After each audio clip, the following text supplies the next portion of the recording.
Welcome back to our channel, and today's topic is all about effective communication skills. Dalai Lama said, "When you talk, you are only repeating what you already know, but when you listen, you may learn something new."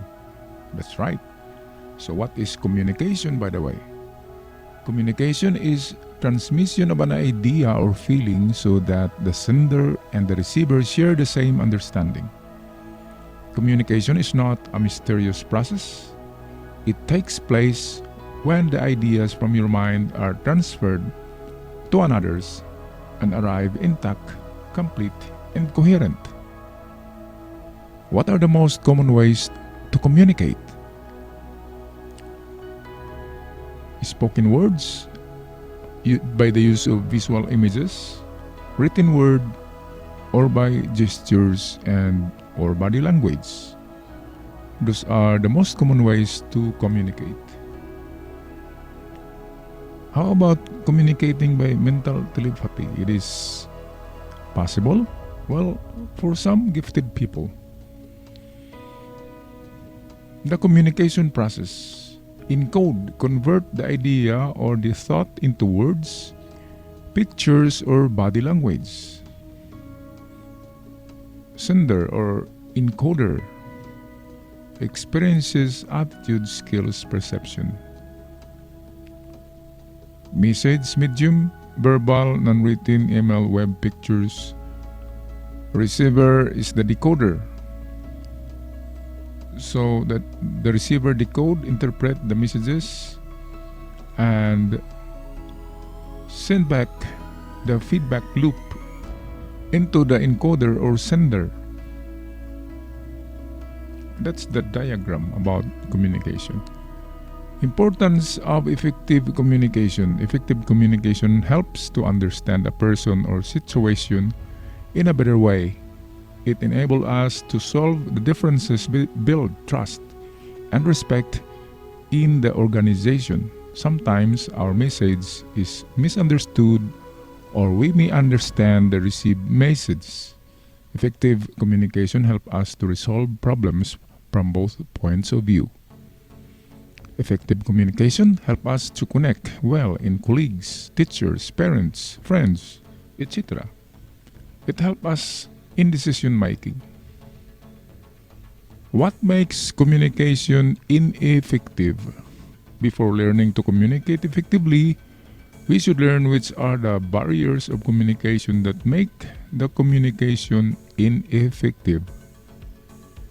So, number one barrier is language differences. For example, you are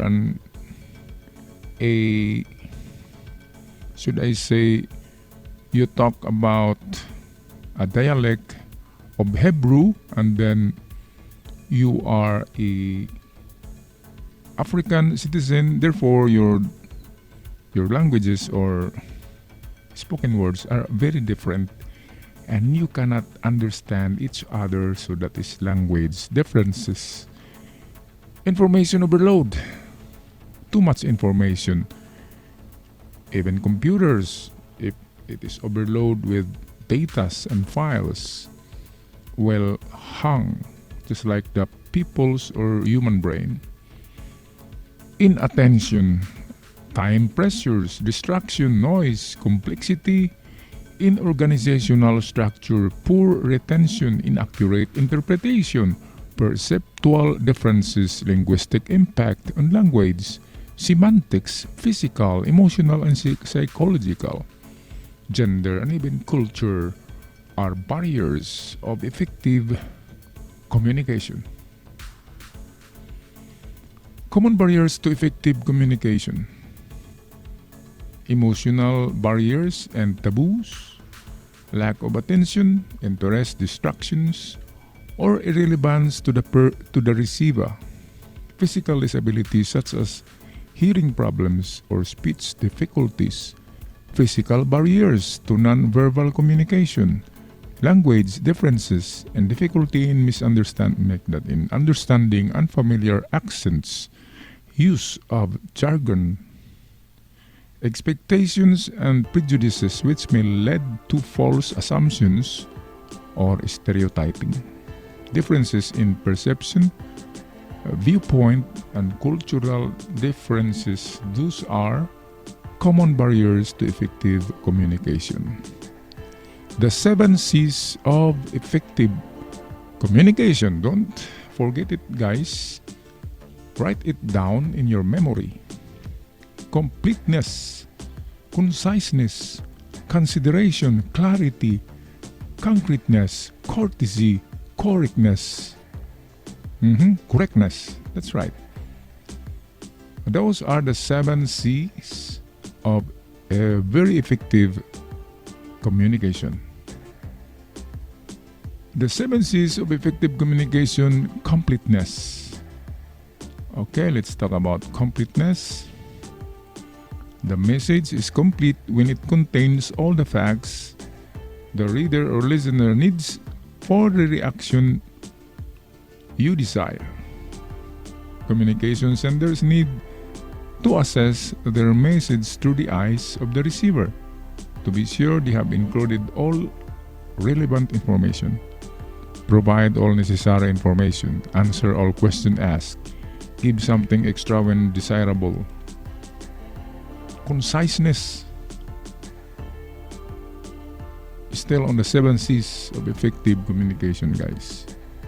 So conciseness: eliminate wordy expressions, include only relevant statement, be focused, shorten and avoid long explanation, avoid gushing politeness, avoid unnecessary repetitions, use short forms for the second time, use pronouns.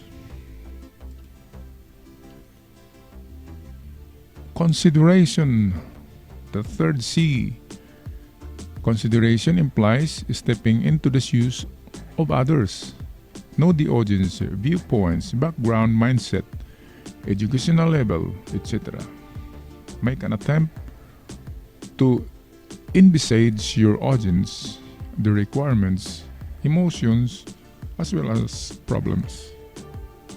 Ensure that the self-respect of the audience is maintained and their emotions are not at harm. Clarity. Emphasize one specific message, goal, or idea at a time. Avoid vagueness. Avoid technical terms which may be hard to understand. Avoid possibility of misinterpretation as much as possible. Your audience shouldn't have to read between the lines. Concreteness. Be precise in presenting facts and figures. Use active voice more than the passive. Use action verbs to make idea clear. Use of image building words where necessary. Courtesy. Courtesy is in a message implies that the message should show the sender's expression as well as respect the receiver. The sender's message should be sincerely polite, judicious, reflective, and enthusiastic. Correctness. The core of correctness is proper grammar, punctuation, and spelling. The terms correctness, as applied to effective communication, also mean 3 characteristics. Use the right level of language. Check the accuracy of figures, facts, and words. Maintain acceptable writing mechanics.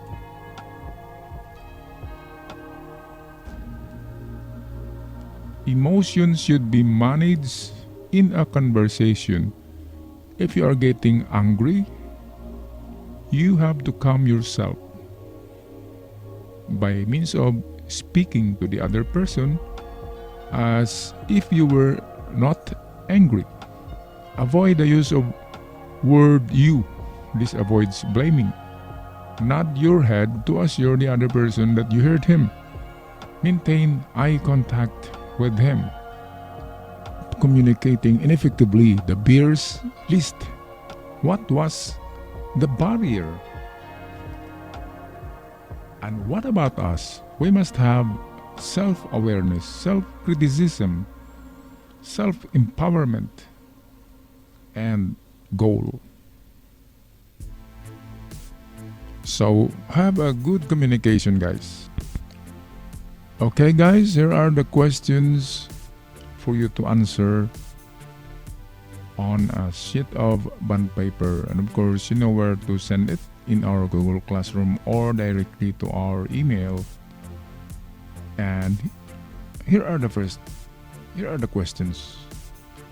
Number one, how do you communicate effectively or effective questions?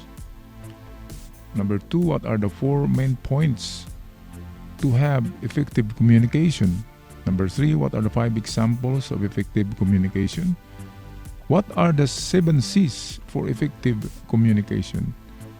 What are the 5 types of communication? And what are 3 models of communication?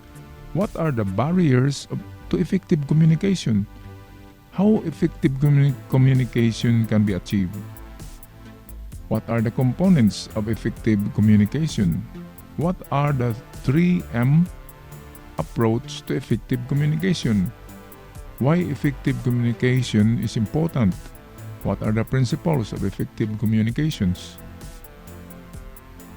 skills? And what other factors affect communication? Okay, so that's it for today, guys. And don't forget, subscribe and make comment on every video that I posted, because your comment will serve as your attendance. Thank you so much. See ya. Ciao.